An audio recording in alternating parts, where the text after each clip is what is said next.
It is a great honor and privilege to be here in this event, and I would like to thank Shri Pawan Kalyan sir for giving this opportunity.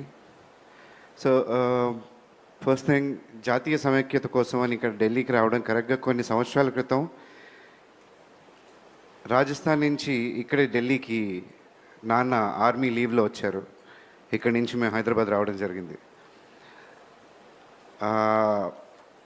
అక్కడి నుంచి నా story అంతా సినిమాలో వీటికి వచ్చిన తర్వాత ఈరోజు అంటే చిన్నప్పటి నుంచే నేను ఆర్మీ సెక్టర్లో అక్కడ పెరిగినప్పుడు ఈ కులం మతం ప్రాంతం అనే ఇది వచ్చేది కాదు సార్. అక్కడ ఓన్లీ దేశం కోసం పోరాడే వాళ్ళు అదే ఆలోచనతో ఉండేవాళ్ళు. ఈరోజు నేను జనసేన తరపు నుంచి తెలంగాణలో మాట్లాడుతుంటే వీడు ఎక్కడ పుట్టాడు, అక్కడ పుట్టాడా, ఇక్కడ పుట్టాడా అనే కన్ఫ్యూజన్లో చాలామంది ఉన్నారు.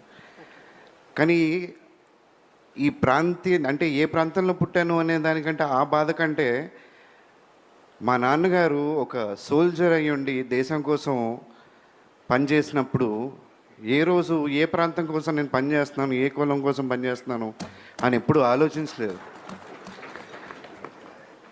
ఈరోజు ఆ మాటలన్నీ ఒక సైనికుడి కొడుగ్గా, సోల్జర్ కొడుగ్గా వింటుంటే చాలా బాధేస్తుంది.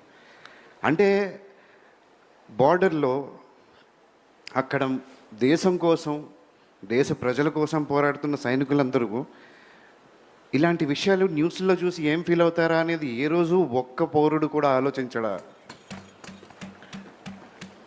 అది మనం ఆలోచించాల్సిన విషయం. అలాగే ప్రతి దేశ పౌరుడు ఆలోచించాల్సిన విషయం. లేదంటే చెప్పండి, అక్కడి నుంచి ఆ బార్డర్ నుంచి సైనికులను వెనక్కి వచ్చేయమని చెప్దాం. ఎందుకు పాపం వాళ్ళంతా కష్టపడ్డాం? లేదా ఇవన్నీ వదిలేసి ఇప్పుడు ప్రపంచంలో యుద్ధాలు జరుగుతున్నాయి, దేశాలు యుద్ధాలకు పోతున్నారు. అలాంటిది మనం అంటే చెప్పలేం ఎప్పుడు ఏ సిచ్యువేషన్ వస్తుందో.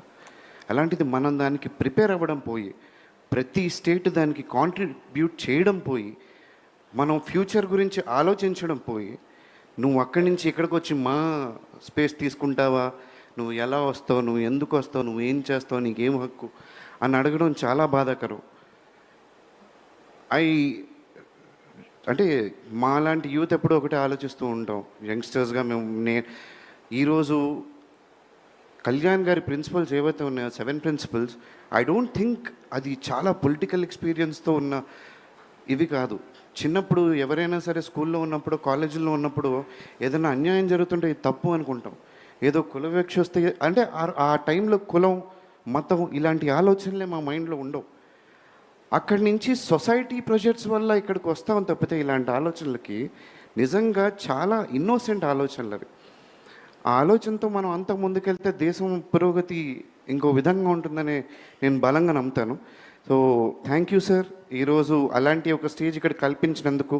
చాలామంది యూత్ ఇప్పుడు లైవ్లో ఇన్స్టాగ్రామ్ ఆర్ ఫేస్బుక్, టీవీల్లో చూస్తూ ఉంటారు. I'm very sure they will learn a lot from this particular event. And especially when it comes to Gen Z, ఇప్పుడు చదివిన రెజల్యూషన్కి I second the same, sir. Thank you. Thank you very much, Tanish. Very heartful words. That's what we all have to stand for, and that's what we are here, the patriotism and the supreme sacrifices made by our armed forces and their families into keeping us secure.